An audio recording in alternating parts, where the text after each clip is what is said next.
पैसा एक ऐसा वर्ड है जो कि इस दुनिया में रहने वाले हर एक इंसान की ज़रूरत है।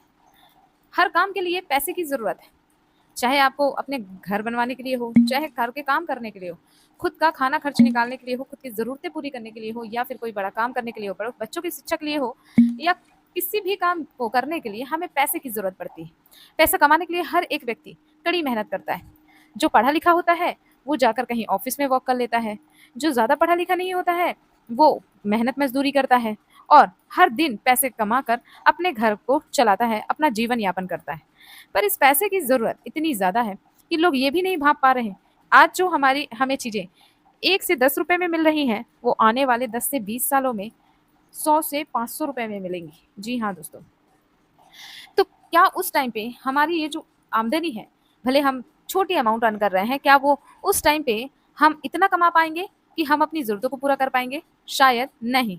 क्योंकि अगर कोई व्यक्ति ऑफ़िस वर्क कर रहा है, अगर उसे 50,000 रुपए मिल रहा है अभी, तो आगे चलकर उसे ज़्यादा से ज़्यादा 1 से डेढ़ लाख रुपए ही मिलेगा, जो कि उस टाइम पे महँगाई को बीट करने के लिए सफिशिएंट नहीं है। तो भाई मज़दूरी करने वाला व्यक्ति तो बिना कमाई के मर जाए। ऐसी स्थिति में वो आने वाले भविष्य को कैसे सिक्योर करे? ऐसी स्थिति में कैसे वो अपनी ज़रूरतों को पूरा करने के लिए पैसे को इकट्ठा कर पाए? आज की वीडियो में हम जाने वाले हैं। नमस्कार दोस्तों, स्वागत है आप सभी का आपके अपने चैनल में। दोस्तों आज हम बात करेंगे एक ऐसे एसबीआई के म्यूचुअल फंड के बारे में, जिसमें यदि किसी व्यक्ति ने 10 साल पहले भी अगर महज़ 10,000 रुपए की इन्वेस्टमेंट की होती ना, तो उसके पास लाखों रुपए होते। जी हाँ दोस्तों, लाखों रुपए होते। और सबसे अच्छी बात ये है कि जब भी हम इन्वेस्टमेंट करने की सोचते हैं, तो सबसे पहले हमारे दिमाग में ये टेंशन होती है कि भाई जो भी हमें पैसा मिलेगा उसका कुछ प्रतिशत टैक्स में कट जाएगा। हमेशा ये टेंशन होती है क्योंकि गवर्नमेंट भी देखो लॉन्ग टाइम पे 12.5% का टैक्स लेती है ना? तो अगर आपने लॉन्ग टाइम में कोई एक वेल्थ बना ली, तो आपके दिमाग में टेंशन होगा कि गवर्नमेंट को 12.5% का टैक्स तो देना ही पड़ेगा।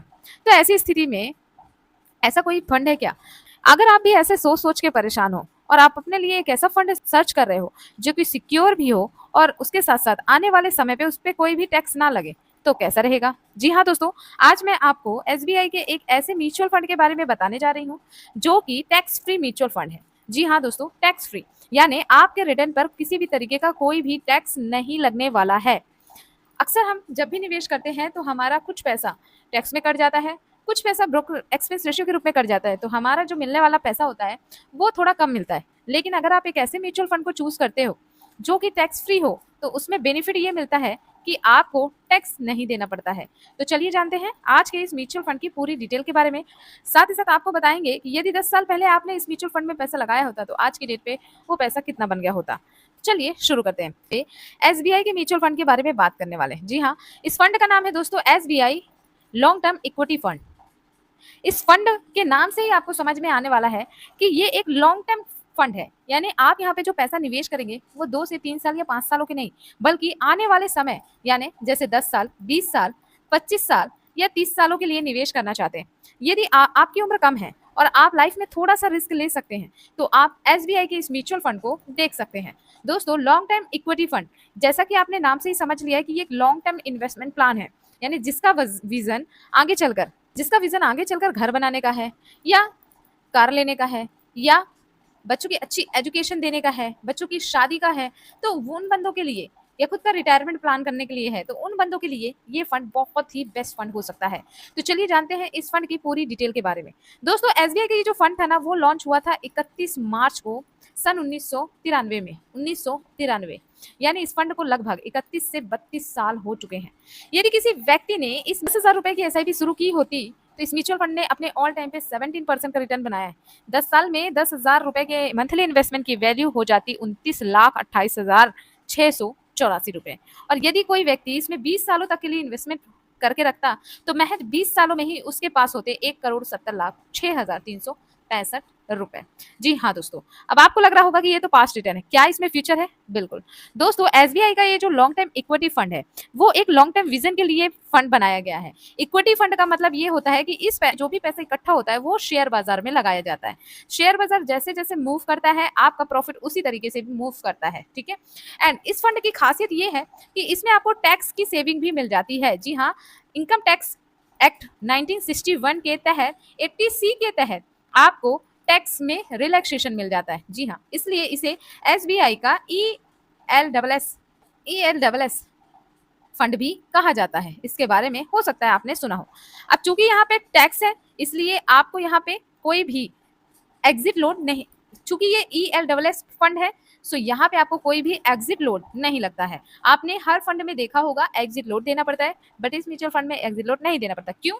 क्योंकि ये ELSS फंड है, मतलब इस फंड में 3 साल की लॉकिंग होती है। जी हाँ दोस्तों, अगर आपने इसमें पैसे निवेश किए तो आप 3 सालों तक पैसे को निकाल नहीं सकते हैं। तो चलिए अब इस म्यूचुअल फंड की पूरी डिटेल के बारे में हम नॉलेज लेते हैं। इस म्यूचुअल फंड का करंट टाइम पे जो फंड साइज है वो 30,616.22 करोड़ का है। ऑलरेडी इसमें कई सारे इन्वेस्टर्स ने अपना पैसा इन्वेस्ट कर रखा है। रिस्कोमीटर के हिसाब से वेरी हाई रिस्क कैटेगरी में आता है। बेंचमार्क BSE 500 TRI है जो कि हाई रिस्क की कैटेगरी में आता है। 6 अगस्त 2025 तक इस म्यूचुअल फंड की जो NAV है 463 रुपए प्रति यूनिट है। रेटिंग इसे 5 स्टार की मिली है। अब बात करते हैं आखिरकार ये म्यूचुअल फंड किन किन सेक्टर्स में पैसे लगाता है और इसका क्या रिटर्न वैल्यू है। फंड की अगर होल्डिंग देखें तो 68 कंपनीज की होल्डिंग है, जिसमें सबसे पहले HDFC बैंक है, फाइनेंशियल सेक्टर है, इक्विटी है और इसमें एसेट्स जो हैं वो 9.34% के हैं। उसके बाद Reliance industries, ICICI bank, Tata steel, Cipla, ITC limited और इस तरीके से आप यहाँ पे इनकी कंपनियों की होल्डिंग देख सकते हैं। इसके अलावा सेक्टर वाइज एलोकेशन में आप देखेंगे 30.2% का इन्वेस्टमेंट सिर्फ और सिर्फ फाइनेंशियल सेक्टर में, एनर्जी में भी 15.3% है, टेक्नोलॉजी में 13.1, मटेरियल्स में 11.2 और इस तरीके से आप इसका एलोकेशन भी देख सकते हैं। लेकिन क्या सिर्फ इतना ही काफी है? जी नहीं। अगर इस म्यूचुअल फंड के परफॉर्मेंस की बात करें तो लास्ट 1 ईयर ने इस म्यूचुअल फंड ने नथिंग, कुछ भी रिजल्ट बनाकर नहीं दिया। इसका रिजल्ट था 0। ओके, लेकिन अगर किसी व्यक्ति ने इसमें 3 साल तक होल्ड किया तो आप देखेंगे 3 साल में ही इस फंड ने अपने इन्वेस्टर को 24.90% का एनुअलाइज रिटर्न बनाकर दिया। वहीं पे पिछले 5 सालों के रिटर्न की वैल्यू देखें तो 25.89% का एनुअलाइज रिटर्न मिला है और ऑल टाइम पे 16.47 अप्रॉक्सीमेट 17% का एनुअलाइज रिटर्न बना के दिया। इसीलिए मैंने कहा था कि यदि किसी व्यक्ति ने 10,000 रुपए की SIP शुरू की होती तो अगले 20 सालों में उसके पास 1,70,00,000 रुपए होते। ओके, अब इस म्यूचुअल फंड की रिस्क रेशियो की बात करते हैं। देखिए दोस्तों, जिस तरीके से होल्डिंग चेक करना इंपॉर्टेंट है, एक्सपेंस रेशियो चेक करना इंपॉर्टेंट है, उसी तरीके से रिस्क रेशियो भी चेक करना इंपॉर्टेंट है। रिस्क रेशियो में सबसे पहले आता है alpha. Alpha generating mutual fund है। अल्फा आप 8.20% देखेंगे, बीटा 0.91%, स्टार पैसे 1.34%, शॉर्टिंग रेशियो 2.20% का है। कोई भी व्यक्ति अगर इस म्यूचुअल फंड में निवेश करना चाहता है तो महज 500 रुपए से SIP की शुरुआत कर सकता है। अगर इस म्यूचुअल फंड के एक्सपेंस रेशियो की बात करें तो 0.96% का एक्सपेंस रेशियो है। एग्जिट लोड कुछ भी नहीं है क्योंकि इसमें 3 साल की ऑलरेडी लॉकिंग होती है। और आपको बता दूं यहाँ पे आपको टैक्स एक्ट के थ्रू आपको यहाँ पे छूट भी मिलती है। सवाल ये आता है कि 10,000 की जिसने SIP की उसने 20 सालों में 1,70,00,000 रुपए के लगभग कमाई की। लेकिन अगर किसी व्यक्ति ने इसमें महज 500 रुपए ही निवेश किया होता तो दोस्तों जिस व्यक्ति ने इसमें 500 रुपए ही निवेश किया होता तो आने वाले 20 सालों में 17% के एक्सपेक्टेड रिटर्न रेट से उसके पास 8,50,318 रुपए होते। इस म्यूचुअल फंड में लमसम भी किया जा सकता है। बिल्कुल दोस्तों, यदि कोई 1,00,000 रुपए इस म्यूचुअल फंड में निवेश करता है तो महज हम मानते हैं कि 17% का ही रिटर्न बना के अगर ये देता है तो आने वाले 20 सालों में 1,00,000 की वैल्यू 23,10,000 के लगभग हो सकती है। पर ये जो रिटर्न है वो गारंटी नहीं है दोस्तों, क्योंकि जो एक्सपेक्टेड रिटर्न रेट है 17%, 15%, ये अप डाउन होता रहता है। कभी ये बढ़ भी सकता है, जैसे आपने देखा कि 3 सालों में 24% का रिटर्न दिया, वहीं पे 5 सालों में 25% का रिटर्न दिया। अगर हम 25% के हिसाब से लगाएं तो 1,00,000 की वैल्यू 86,00,000 में बदल जाती। बट ये हम यहाँ पे ऑल टाइम एवरेज ये जो रिटर्न बना के दे रहा है उस हिसाब से भी देखें तो भी 1,00,000 की वैल्यू 23,00,000 रुपए में बदल सकती यदि ये 17% का ही रिटर्न बनाकर देता है। बट ये जो रिटर्न है वो कांस्टेंट नहीं होते हैं, अप डाउन होते रहते हैं। जैसे मार्केट मूव करता है वैसे वैसे आपका पोर्टफोलियो में भी आपका प्रॉफिट मूव होता दिखाई देता है, क्योंकि म्यूचुअल फंड भी बाजार के जोखिमों के अधीन होते हैं। इसलिए किसी भी म्यूचुअल फंड में निवेश करने से पहले खुद की रिसर्च करें, हो सके तो किसी फाइनेंशियल एडवाइजर से सलाह जरूर लें, क्योंकि म्यूचुअल फंड में निवेश जोखिमों के अधीन हो सकता है।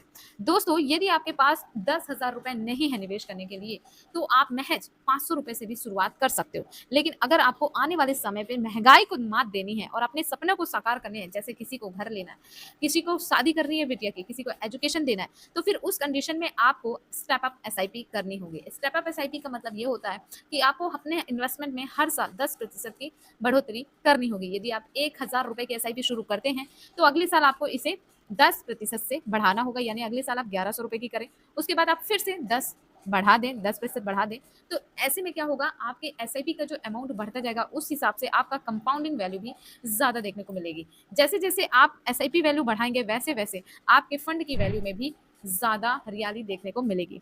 तो इस तरीके से आप अपना फ्यूचर सिक्योर कर सकते हैं और इस फंड के ज़रिए आप अपना टैक्स भी बचा सकते हैं।